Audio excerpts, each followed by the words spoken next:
وہاں پہ ایک لا ہے کہ جو بندہ جس شہر میں فوت ہو جائے چاہے بادشاہی کیوں نہ وہیں دفن ہوگا، میت ٹریول نہیں کرے گی۔ تو میرے دادا جان اور فیملی کے لوگ موجود تھے، انہوں نے پھر اس وقت جو آج کنگ ہے ملک سلمان، اس وقت گورنر ریاض تھے، امیر تھے ریاض کے، تو ان سے درخواست کی کہ میرے بیٹے کی یہ خواہش تھی کہ وہ جنت البقیع میں دفن ہو جائے۔ تو اس نے کہا یہ ہمارا لا نہیں ہے، لیکن یہ اتنا بڑا آدمی ہے کہ آپ اس کی خواہش کی تکمیل کے لیے ہم اس لا کو توڑتے ہیں۔ تو پھر ریاض کے ملٹری اسپتال میں انتقال ہوا، اور ریاض میں ان کا جنازہ شیخ ابن باز اس وقت کے یہ ملک سلمان وغیرہ نے بھی پڑھا۔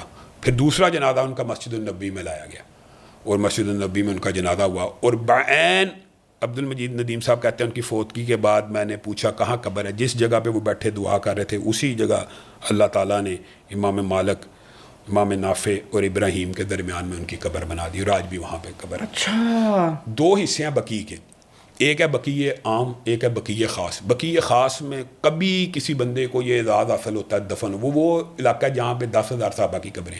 ایک بقیع عام ہے جہاں پہ ہر بندے کو وہ دفن کرتے ہیں اور 5-6 سال بعد قبر بدل دیتے۔ اور اللہ کا کرنا ایسا ہوا کہ میرے دادا جان کی بھی وفات ریاض میں ہوئی، اور ان کی قبر بھی جنت البقیع میں بنی۔ اور میرا تو قدرتی طور پہ، میں مدینہ یونیورسٹی میں پڑھتا ہے، بیٹا پیدا ہوا تو ادھر ہی اس کی ڈیتھ ہو گئی، تو وہ بھی اپنے دادا پڑدادا کے ساتھ جنت البقیع میں دفن ہو گیا۔